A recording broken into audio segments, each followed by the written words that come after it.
this comes from the empowerment of disability, and I just kind of create a little bit of a visual there in terms of how we can really be in charge of our care, remember that we're important, know what our rights are, connect, and really focus on the fact that you are stronger than you think. I know that you get let down and you get despondent and you feel like there's just nowhere to go, but just remember that you are challenged with so many other things that a lot of people are not.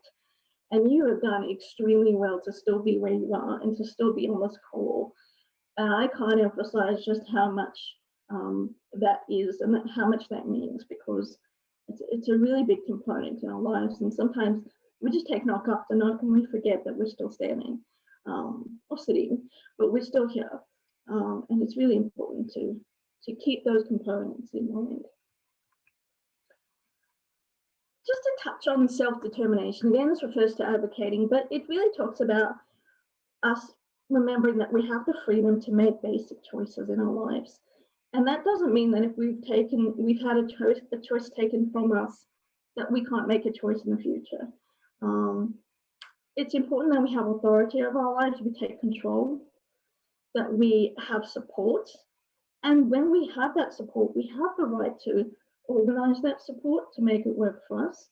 And that's really a good thing about NDIS. While there's a lot of negatives, it's a really good thing about NDIS, isn't that we can choose the supports we want. And if we're not getting that from a service provider, we have the choice to find someone else. And I'm not saying that always works. I know that there are limitations again in terms of resources, but keep in mind that if you're not comfortable with somebody in your home, you really need to mention that, and you need to keep fighting for what it is that you need.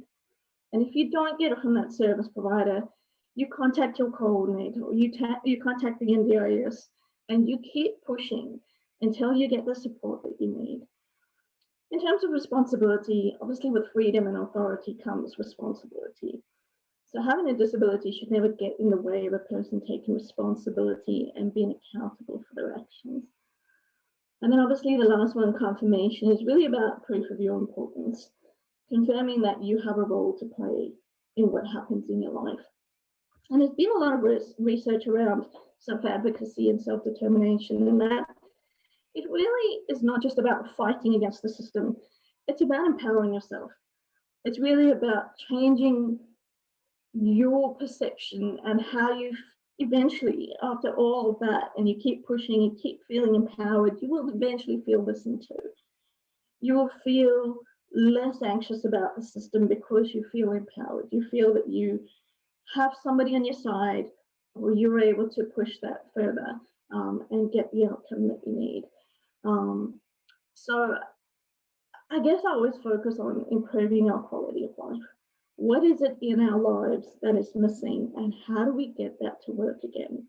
And again, it sounds really idealistic, but how do we take what's in our control and own what we can and access what you can, and who can help us do that?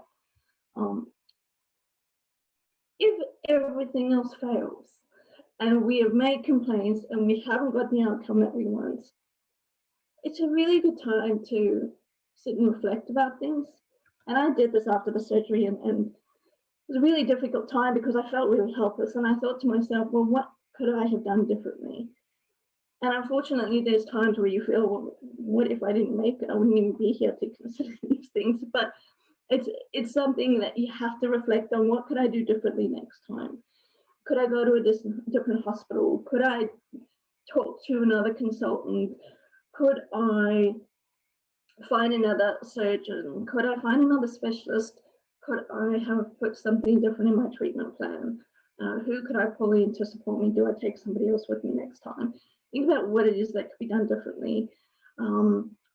What did the other person do that I disagree with? Do I need to find someone else? Do I need to talk to them again about what happened? Do I need to ask them to do something different? And where do I go to from here?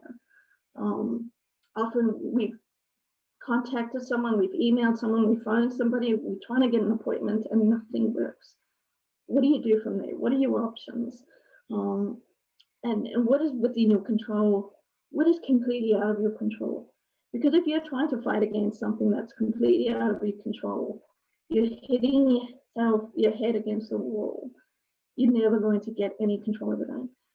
What will you take to move forward? What steps need to happen? And is there somebody that needs to help you make that happen?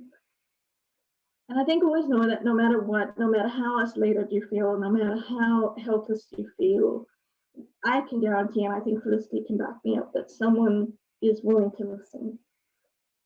And sometimes that's all it takes. Sometimes we don't need to make a change. Sometimes we just need to be heard. So there is support there, I can guarantee. And sometimes we just need time out. Sometimes we don't need to think about it. We just need to give ourselves time to be angry, to be let down, to be disappointed. But sometimes we just need to have time out and then reflect on what to do differently. And then how do we make that happen?